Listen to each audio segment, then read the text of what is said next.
بسم اللہ الرحمن الرحیم۔ السلام علیکم ورحمۃ اللہ وبرکاتہ۔ میں ہارون رشید عرض کر رہا ہوں۔ اختر مینگل صاحب نے آج یہ کہا، ہم پی ٹی آئی کو بلڈوز کرنا چاہتے تھے، ہم اس مہم میں ناکام ہو گئے، عمران خان جیت گیا اور ہم ہار گئے۔ پشاور ہائی کورٹ نے توہین عدالت کا نوٹس جاری کیا ہے 48 گھنٹے کے اندر، اور یہ کہا انتظامیہ سے کہ جلسوں کی اجازت کیوں نہیں دی جا رہی ہمارے حکم کے باوجود پی ٹی آئی کو اور کارکنوں کی کنونشنز کی، اور یہ پوچھا ہے کہ بھائی کیوں نہ چیف الیکشن کمشنر کو طلب کیا جائے۔ ایک طرف یہ صورتحال ہے، دوسری طرف یہ ہے جناب فتح کے شادیانے تو بج رہے ہیں۔ مریم اورنگزیب نے کہا مخالفین کو معلوم ہے نواز شریف وزیر اعظم بن رہا ہے، مگر نہیں بن رہا، حلقہ بندیاں تک نہیں ہو رہی، الیکشن کی تیاریاں کہاں ہیں، الیکشن کا ماحول بن نہیں رہا۔ 80% حلقہ بندیوں پہ اعتراضات ہو گئے ہیں۔ وہ بڑی ایک دلچسپ اصطلاح ہے اس کے لیے، یہ جو اپنی مرضی سے حلقہ بندیاں بنائی جاتی ہیں، جیری مینڈرنگ۔ اب ان حلقہ بندیوں پہ جو اعتراضات ہیں وہ دور ہوں گے تو الیکشن ہوگا نا۔ دوسری طرف میں نے کل عرض کیا تھا، اس کو لوگوں نے لائٹلی لیا، وہ سادہ سا معاملہ نہیں ہے۔ عمران خان کے لوگوں سے رابطہ ہے پیپلز پارٹی کا، قمر زمان قاہرہ اور پرویز اشرف صاحب کا، اور یہ لوگوں نے نوٹ نہیں کیا کہ بلاول عمران خان پہ تنقید کم کر رہے ہیں اور نواز شریف صاحب پہ زیادہ کر رہے ہیں۔ انہوں نے کہا کچھ بزرگ سیاستدان انتظامیہ کی مدد سے اقتدار میں آنا چاہتے ہیں اور ہم مانیں گے نہیں اس الیکشن کے نتائج کو۔ اس سے فائدہ بلاول کو نہیں ہوگا، پیپلز پارٹی کی پوزیشن اس وقت ایسی نہیں ہے، لیکن وہ اینٹی مسلم لیگ لیڈر کے طور پہ ابھرنا چاہتا ہے، اس امکان کو ملحوظ رکھ کے کہ عمران خان الیکشن میں اگر حصہ نہیں لے سکتا اور بتدریج پی ٹی آئی معدوم ہو جاتی ہے تو پھر اینٹی لیگ جو ووٹ ہے وہ اس کو یعنی اس کی حمایت حاصل کی جائے، اور اگر عمران خان کسی طرح اس میں الیکشن میں آ جاتا ہے تو بھی وہ مطلب یہ ہے کہ متبادل لیڈر کے طور پر اس کا امیج رہے۔ اب وہ مولانا فضل الرحمان ملے ہیں نواز شریف صاحب کے ساتھ اور انہوں نے کہا کہ باپ بیٹے کا اختلاف ہے اور بچوں کی بات کی کوئی اہمیت نہیں ہے۔ مولانا فضل الرحمان صاحب آپ اس وقت بچے ہی تھے نا جب مفتی محمود صاحب کے بعد آپ پارٹی کے سیکرٹری جنرل بن گئے تھے، پھر ایسا قبضہ جمایا، کتنے زمانے بیت گئے ہیں، کتنے زمانے بیت گئے ہیں۔ پھر آپ کے صاحبزادے جو ہیں وہ تو بلاول سے بھی چھوٹے ہیں جنہیں آپ نے وزیر بنوایا، تو وہ تو ممکن ہے کھیل ہی ہو آخر میں، یعنی نتیجہ یہی نکلے کہ اسٹیبلشمنٹ کے ساتھ ہی پیپلز پارٹی سمجھوتا کر لے اور وہ کوئی سندھ کی حکومت پہ قناعت کر لے یا نواز شریف صاحب کے ساتھ ہی معاملہ کر لے۔ وہ جو نپولین نے کہا تھا سیاست میں کوئی کسی کا دوست نہیں ہوتا، دشمن ہوتے ہیں یا حلیف۔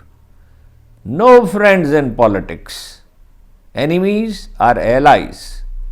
تو وہ تو کچھ پتہ نہیں ہے، سیاستدان کاروباری لوگوں کی طرح اپنے مفاد کے بندے ہوتے ہیں،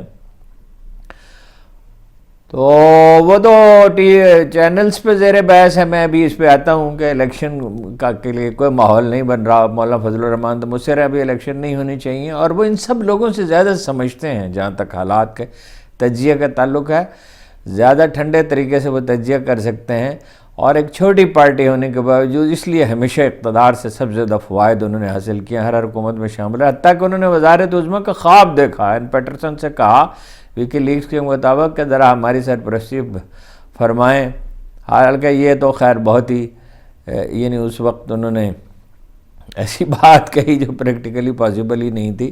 مجھے ایک دفعہ عمران خان نے بتایا، وہ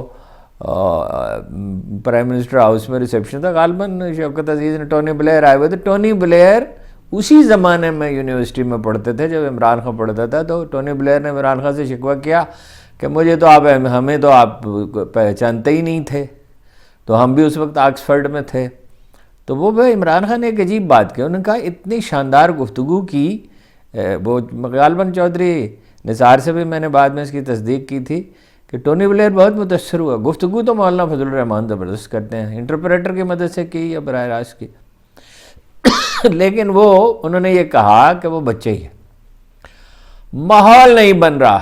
بات یہ ہے کوئی ڈیڈ ویٹ نہیں اٹھایا کرتا. نواز شریف صاحب جلسے تو کر نہیں رہے, ایک جلسہ کر لیا کسی نہ کسی طرح, سپورٹ ہے نہیں. اب سوال یہ پیدا ہوتا ہے کہ اتنا بوجھ کون اٹھائے گا 20-25% ووٹوں کا. جو تازہ سروے ہے وہ دیکھ لیجئے آج کا, یہ ہے چترال کا, دیر کا اور لوئر دیر کا. چترال میں حمایت ہے پی ٹی آئی کی 40%, اپر دیر میں 48%, لوئر دیر میں 56%. لیکن اس سے بھی زیادہ اہم بات یہ ہے کہ سوائے چترال کے نون لیگ کی کہیں کوئی حمایت نہیں ہے ہی نہیں. ادر پارٹیز میں یعنی 1-2% میں کہیں ہے, وہاں 18% ہے چترال میں. ایسا لگتا ہے کہ جو پچھلا دور حکومت میں تھا اس میں ممکن ہے کچھ کام کیے ہوں, کوئی تنظیم بہتر ہو یا وزیر اعلیٰ کی پوزیشن. جماعت اسلامی کے 8% ہیں چترال میں, 6% ہیں. جماعت اسلامی ہر جگہ موجود ہے, لوئر دیر میں اور اپر دیر میں 13%. کبھی یہ وہاں سب سے بڑی پارٹی تھی, سوات میں, دیر میں, چترال میں. دوسری جماعتیں جو ہیں چترال میں 17% ہیں اور لوئر دیر میں 10% ہیں اور اپر دیر میں 12%. جمعیت علماء اسلام جس نے اتنا کام کیا اس علاقے میں, اس کا کوئی وجود نہیں ہے جماعت اسلامی کا. پیپلز پارٹی کے 3%, پیپلز پارٹی چترال میں نہیں ہے. حیرت انگیز بات ہے, اس کی حکومت سے لوگ جو انہوں نے حکومت کی شاید اس کی وجہ سے تنگ آ گئے. 3% ہے اپنا لوئر دیر میں اور 10% ہے اپر دیر میں. اور یہ تیسری بڑی پارٹی ہے, ایک بڑی حیرت انگیز بات ہے, چترال میں 17% لوگوں نے کہا ہم ووٹ نہیں ڈالنا چاہتے اور لوئر دیر میں 25% لوگوں نے کہا. لوگ اتنے اکتا گئے. اب جناب ٹی وی میں تو زیر بحث ہے خاور مانیکا کا انٹرویو, مگر ہم تو اس پہ بات کرنے کے نہیں. مجھے خاور مانیکا صاحب کے بارے میں ایسی بہت سے معلومات ہیں اور مدتوں سے ہیں, جب ابھی یہ کوئی قصہ ہی نہیں تھا یا ابھی چھڑی تھی بات. اور میں نے نواز شریف صاحب کے بارے میں, شہباز شریف صاحب کے بارے میں, حمزہ کے بارے میں, ان کے خاندان کے بارے میں کتنے متعدد واقعات جو کبھی ریکارڈ پہ نہیں آئے. اس زمانے میں میرے کچھ اچھے رابطے تھے تو وہ مجھے معلوم ہے. حمزہ کا جب قصہ تھا تو بہت کوشش کی گئی, مجھے پرسو کیا گیا. وہ جھگڑا جو تھا جو جسٹس ثاقب نے ساتھ, چیف جسٹس ثاقب نے ساتھ نے نمٹا دیا تھا کہ اس پہ بات کریں. میں نے کہا خاندانی معاملات پہ, گھریلو معاملات پہ بات نہیں ہو سکتی, جو مرضی ہو جائے. ریکویسٹ بھی کی گئی, دباؤ بھی ڈالا گیا, جو مرضی. میں یہ کام ہم نہیں کرتے. بات یہ ہے صحافت کا یہ کام ہے.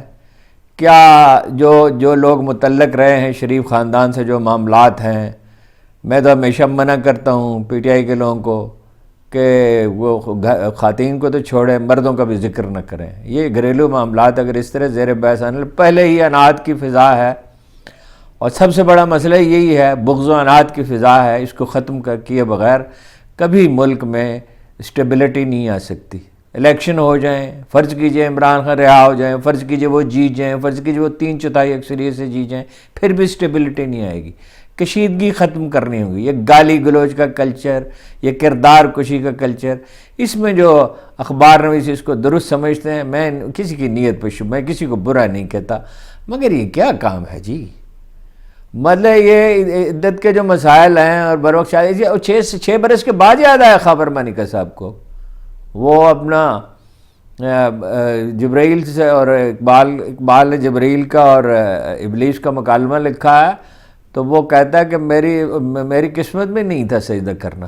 ہاں جی, تو وہ پوچھتا ہے, جناب جبرائیل پوچھتے ہیں, جناب جبریل علیہ السلام پوچھتے ہیں کب کھلا تجھ پہ یہ راز, انکار سے پہلے کے بعد؟ پستی افلاق نے سکھلائی ہے یہ حجت تجھے, دے رہا ہے اپنی آزادی کو مجبوری کا نام.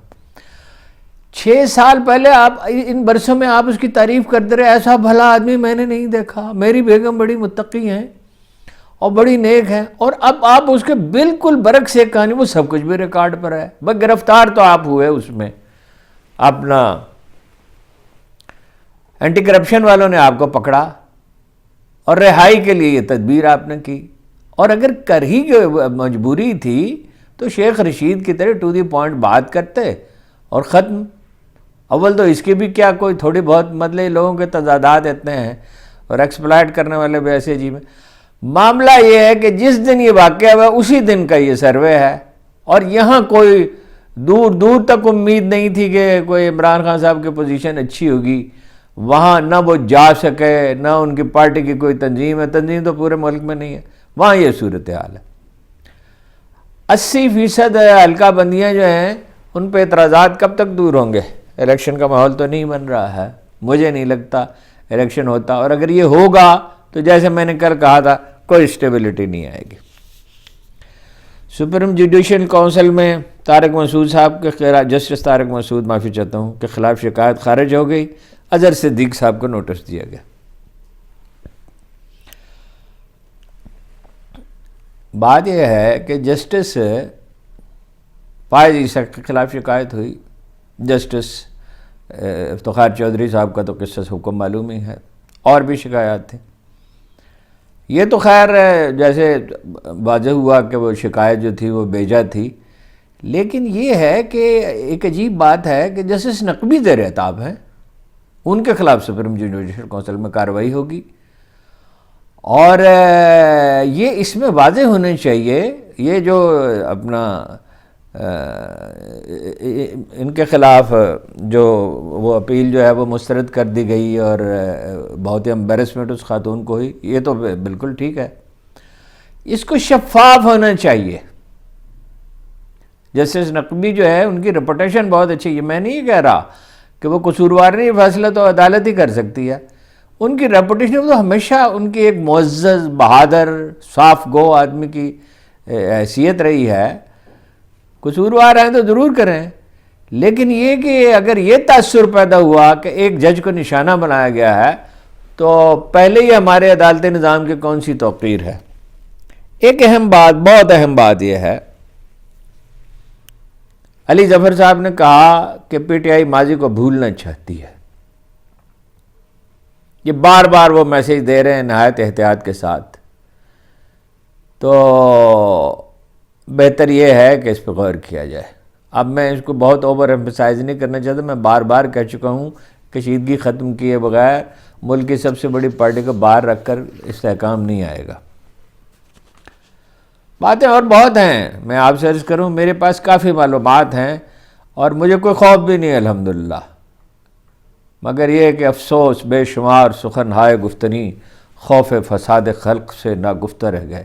یہ نہیں، میں اس لیے نہیں بات کرنے سے گھبراتا کہ مجھ پر کوئی مصیبت آ پڑے گی، جو مصیبت آ پڑنی تھی وہ آ پڑی، مجھے بتا دیا گیا کہ اب جب تک آپ زندہ سلامت ہیں آپ کہیں کوئی جواب آپ نہیں کر سکتے۔ میں نے اس پہ کوئی الحمدللہ میرے دل میں ایک لمحے کے لیے اس میں کوئی غصہ، کوئی اشتعال پیدا نہیں ہوا، نہیں کر سکتا، اللہ تعالیٰ کہیں اور سے رزق دے گا، کچھ بندوبست اس نے کر دیا، کچھ اور بھی ہو جائے گا۔ لیکن جیسے میں دوسروں سے کہتا ہوں تو میں نے خود بھی اس کی پابندی کرنے کا فیصلہ ہے، کوئی ایسی بات نہیں کروں گا جس سے فتنہ پیدا ہو۔ کوشش یہ ہوگی کہ مفاہمت ہو، کوئی یعنی فضا خوشگوار ہو بتدریج، اور الیکشن ہو جائیں، یہ جو بغض و عناد کا ماحول ہے یہ ختم ہو، اور آخر کار جو ہے ملک ترقی کے راستے پہ گامزن کرے۔ بلاول جو کچھ کر رہے ہیں میں اس کو دہرانا چاہتا ہوں، اس کا انہیں فائدہ نہیں ہوگا مگر نون لیگ کو نقصان پہنچے گا اس کا، اور وہ ظاہر پریشان ہیں اس کی وجہ سے۔ اور پشاور ہائی کورٹ کے فیصلے کا میں نے آپ سے عرض کر دیا کہ وہ انہوں نے کہہ دیا عمران خان صاحب جو ہیں اتنے وہ ہیں پر اعتماد کہ انہوں نے چودھری سرور کو اور چودھری فواد کو اور کئی اور لوگوں کو پارٹی میں قبول کرنے سے انکار کرتی ہے۔ ان کے پاس گئے لوگ، اور بھی کئی لوگ ہیں جو واپس جانا چاہتے ہیں۔ چودھری سرور نے تو کہا جاتا ہے کہ بہت بڑی آفر بھی کی کہ یورپی یونین میں آپ کا مقدمہ لڑوں گا، اور برطانیہ میں، اور لڑ سکتے ہیں، ان کے کنیکشنز ہیں، بات کرنے کا سلیقہ ہے، سیاست کو سمجھتے ہیں۔ آپ انہیں ڈھیلا ڈالا سمجھتے ہیں، وہ دیسی لہجے میں انگریزی بولتے ہیں، مگر ان کے کنٹیکسٹ تو ہیں، انہیں بات کرنی آتی ہے، مگر انہوں نے انکار کر دیا۔ چودھری پرویز الہی کا اعلان بہت اہم ہے، کہ گجرات منڈی بہاؤدین تلا گنج اور اٹک سے وہ الیکشن لڑیں گے، اور یہ کہا کہ پی ٹی آئی کو مت چھوڑو، ووٹ اس کے ہیں۔ اس میں بہت باریک نکتہ ہے، اسٹیبلشمنٹ کے ساتھ ان کے تعلقات ٹھیک ہیں۔ یہ کسی وقت بھی ممکن ہے کہ پرویز الہی کو اگر پی ٹی آئی قبول کر لے اور ادھر علی محمد خان کو قبول کر لے تو اس پاسبلٹی کو نظر انداز نہیں کر سکتے۔ چیزیں ابھی متشکل نہیں ہوئیں، ابھی پلان حتمی نہیں ہے، اس پلان میں بہت تبدیلیاں ہو سکتی ہیں۔ صورتحال وہ نہیں ہے کہ میں سازشوں میں گھرا ایک یتیم شہزادہ یہیں کہیں کوئی خنجر میری تلاش میں ہے۔ بات یہ ہے کہ جو زیر عتاب ہیں وہ تو پریشان ہیں ہی، ظاہر ہے، اور قلق کا شکار ہیں اور دکھ کا۔ جو لوگ جن کے ہاتھ میں زمام اقتدار ہے اور جو طاقتور ہیں اور جو نون لیگ ہے اور وغیرہ وغیرہ جو سب ہیں، وہ بھی پٹھان کے سینے پہ بیٹھے بنیے کی طرح رو ہی رہے ہیں اور پینک بھی کا شکار بھی ہوتے ہیں۔ غلام بھاگتے پھرتے ہیں، ہمارے محترم دوست اظہار الحق کا شعر ہے، غلام بھاگتے پھرتے ہیں مشعلیں لے کر، محل پہ ٹوٹنے والا ہو آسمان جیسے۔ اس جنگ کا کوئی فاتح نہیں ہے، اس میں سارے اندازے دھرے کے دھرے رہ جائیں گے، اور آخر کار آپ 2 مہینے ضائع کر لیں، 4 مہینے ضائع کر لیں، 1 سال ضائع کر لیں، 1.5 سال ضائع کر لیں، جو بھی حکومت بنے، حتیٰ کہ عمران خان کی حکومت بنے، سرمایہ کاری نہیں ہوگی، منی لانڈرنگ جاری رہے گی، امن و امان کی صورتحال بہتر نہیں ہوگی۔ جب تک انڈرسٹینڈنگ نہیں ہوگی کوئی فائدہ نہیں۔ وہ جو 2 آدمی بڑی معقول بات کر رہے ہیں، ایک مصطفیٰ نواز کھوکر، انہوں نے کہا دودھ میں پانی نہیں، اس دفعہ پانی میں دودھ ملانا پڑے گا۔ تو کتنا پانی میں کتنا دودھ ملایا جا سکتا ہے جی؟ 10% دودھ 20% دودھ ملا کے تو نہیں مسئلہ حل ہو سکتا، وہ کچی لسی ہوگی، دودھ تو نہیں ہوگا۔ اور شاید خاقان عباسی مسلسل مشورہ دے رہے ہیں، اب انہوں نے رہائی پائی ہے، آزادی حاصل کی ہے، تو وہ مسلسل مشورہ دے رہے ہیں اقتدار آپ کو دیا جائے تو نہ لیں نواز شریف صاحب کو۔ ہاں جی، انہوں نے الیکشن میں جیت سکتے ہیں تو جیت لیں، ان کا خیال تھا کہ وہ لوگوں کو موٹیویٹ کر لیں گے، وہ نہیں کر سکے۔ صورتحال جو ہے وہ ان کے حق میں ہموار نہیں ہو سکی۔ چاہے فضل الرحمان ہو، ایک چیز یاد رکھیے، 2 چیزوں پہ ہم رائے قائم کرنے کی کوشش کرتے ہیں، ایک یہ کہ خلق خدا کا رجحان کس طرف ہے، اور ایک یہ کہ قدرت کا منشا کیا ہے۔ قدرت کا منشا اگر یہ ہوتا کہ عمران خان تحلیل ہو جائے تو وہ اس طرح ڈٹ کر کھڑا رہتا ہے، یہ تو فولادی حساب چاہیے اس کے لیے۔ وہ میں اس کے طرز زندگی کا بہت کم لوگ اتنے شاہد ہیں جتنا میں ہوں، اس میں سے ہر چیز سے وہ محروم کر دیا گیا، اور اس کے باوجود جو ہے اس کے اعتماد میں کوئی کمی نہیں آ رہی۔ اعتماد کون بخشتا ہے؟ یہ عرش بری والا بخشتا ہے جو ہماری شہرک سے بھی قریب ہے۔ وہ آج صبح قرآن پاک میں دیکھا کہ ایک آیت ہے کہ اللہ نے کہا ہم نے اس عورت کی بات سن لی، جناب رسالت مآب صلی اللہ علیہ وسلم سے کہا، جو آپ سے جھگڑا کر رہی تھی، اس کے میاں نے اسے کہہ دیا، مسلمان خاتون تھی، اس سے کہہ دیا، یہ لگتا ہے ابتدائی ایام تھے مدینہ کے، کہ تم میرے لیے آج سے تم ماں کی طرح ہو۔ یہ دور جاہلیت میں طلاق دینے کا طریقہ تھا۔ اب رسول اللہ صلی اللہ علیہ وسلم کے پاس گئی، اس نے کہا کہ اس نے باقاعدہ طلاق تو نہیں دی ہے اور آپ میری مدد کریں۔ آپ نے فرمایا کوئی حکم اس پہ ہے ہی نہیں، کوئی اس پہ وحی آئی نہیں ہے۔ تو پھر اللہ نے اس کی مدد کی اور کہا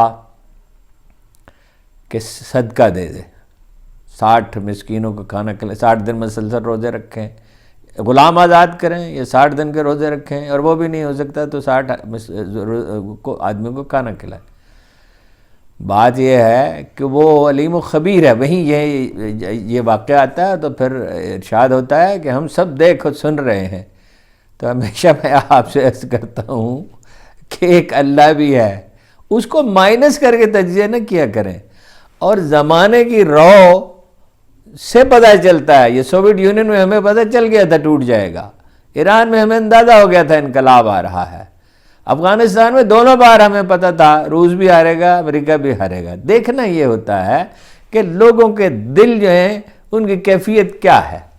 ایرانی جو ہیں کہاں گولیوں کے سامنے کبھی کھڑے ہوئے تھے، مگر وہ کھڑے ہو گئے اور خمینی آ گئے۔ سوویت یونین میں کون کہہ سکتا تھا کہ وہ ٹوٹ جائے گا؟